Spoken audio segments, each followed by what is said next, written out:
Halo Bapak dan Ibu aparatur sipil negara di seluruh Indonesia. Kita semua tahu kan era AI itu udah di depan mata. Nah, pertanyaannya sekarang bukan lagi kalau-kalau, tapi gimana caranya kita sebagai ujung tombak pelayanan publik bisa menaklukkan gelombang perubahan ini. Yuk, di sesi ini kita bakal kupas tuntas panduan praktis transformasi AI yang khusus banget dibuat untuk kita semua. Oke, kita langsung aja ya. Coba deh, saya mau ngajak Bapak dan Ibu buat pikir sejenak. Kira-kira nih, apa sih yang jadi penghalang terbesar kita pas mau adopsi teknologi canggih kayak AI? Apa karena biayanya mahal? Atau sistemnya yang ribet banget? Atau jangan-jangan ada sesuatu yang lebih mendasar? Dan jawabannya mungkin bakal bikin kita kaget. Ternyata hambatan terbesarnya itu bukan di teknologinya, tapi di kita, di manusianya. Betul, kesiapan kita semua ini yang jadi kunci utamanya. Coba bayangin deh, AI itu ibarat mobil sport paling canggih. Tapi secanggih apapun mobilnya, kalau sopirnya belum siap atau malah takut buat nyetir, ya mobil itu nggak bakal jalan kemana-mana kan? Makanya, dalam beberapa menit ke depan, kita bakal lewatin 5 tahapan penting bareng-bareng. Kita mulai dari akarnya dulu. Apa sih tantangannya? Terus kita cari solusinya, gimana cara mengatasi penolakan. Abis itu kita bangun fondasinya lewat kepemimpinan dan komunikasi yang solid, kita perkuat tiangnya dengan skill baru buat ASN, sampai akhirnya kita bisa bangun atap yang kokoh, sebuah budaya kerja yang benar-benar siap sama AI. Oke, kita masuk babak pertama, tantangan terbesar adopsi AI. Nah, disinilah medan pertempuran yang sesungguhnya. Bukan di ruang server, bukan di baris-baris kode pemrograman, tapi di dalam pikiran kita, di dalam kebiasaan kita sehari-hari. Coba kita lihat deh akar masalahnya. Takut kehilangan pekerjaan, udah nyaman sama rutinitas yang sekarang, nggak jelas AI ini manfaatnya apa, terus mikir alatnya pasti ribet. Ini semua wajar banget kan? Siapa sih yang nggak khawatir pekerjaannya digantiin mesin? Wajar kalau kita udah nyaman sama cara kerja yang puluhan tahun kita jalani. Kekhawatiran soal keamanan data itu valid banget. Ini semua nyata. Jadi langkah pertamanya adalah kita akui dulu kalau rasa khawatir ini ada dan harus kita hadapi bareng-bareng. Nah, setelah kita paham akarnya, sekarang waktunya kita ngomongin solusinya.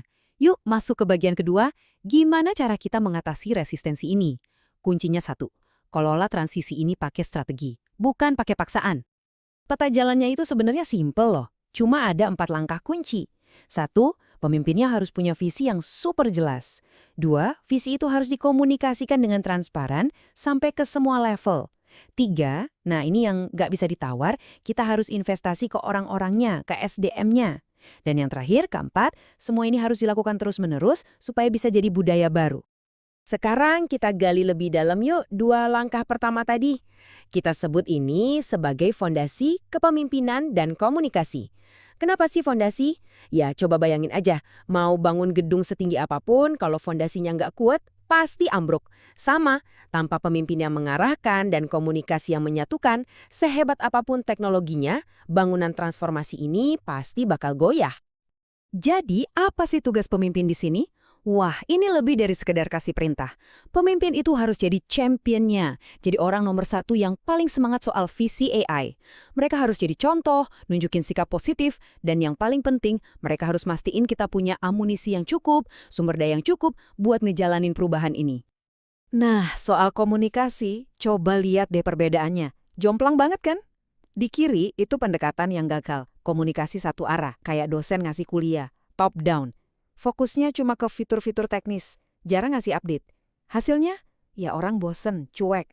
Nah, bandingkan sama yang kanan, pendekatan sukses, dialog dua arah, transparan.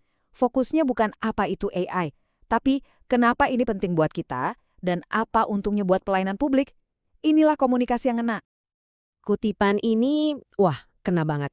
Transformasi itu dimulainya bukan dari instalasi, tapi dari inspirasi. Ini bukan sekedar pasang aplikasi baru di komputer, tapi ini soal menanamkan semangat baru di hati setiap ASN. Tapi inspirasi aja nggak akan cukup kalau kita nggak punya kemampuannya kan? Nah, kita lanjut ke bagian berikutnya, membangun kapasitas ASN. Disinilah kita ngomongin investasi nyata ke aset kita yang paling-paling berharga. Ya kita semua ini, manusianya. Terus kita harus belajar apa aja nih? Fokusnya ada di 4 area ini. Porsi paling gede, 40%, itu buat literasi AI dan data. Kenapa? Ya, kita harus ngerti bahasanya dulu kan. Baru setelah itu, 30% kita asah skill digital praktisnya. Tapi jangan sampai lupa, 20% buat etika dan tata kelola. Ingat, kekuatan besar datang dengan tanggung jawab besar.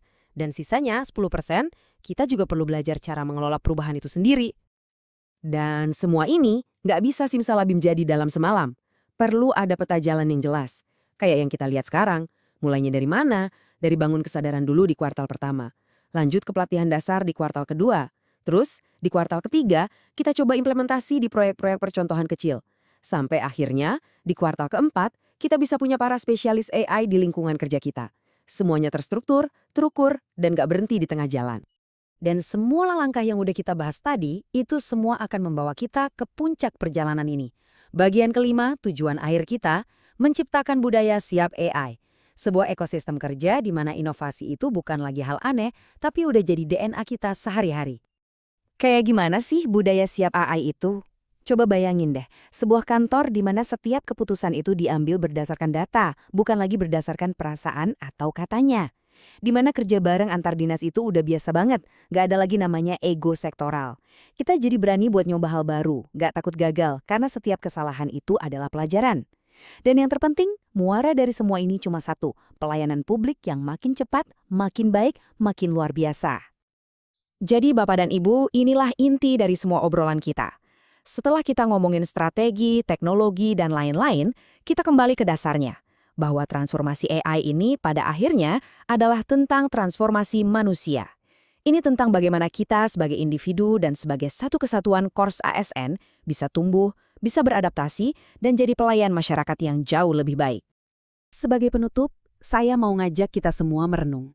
Di era yang serba canggih ini, kita sebagai abdi negara, sebagai pelayan rakyat, warisan inovasi seperti apa yang mau kita tinggalkan untuk Indonesia tercinta?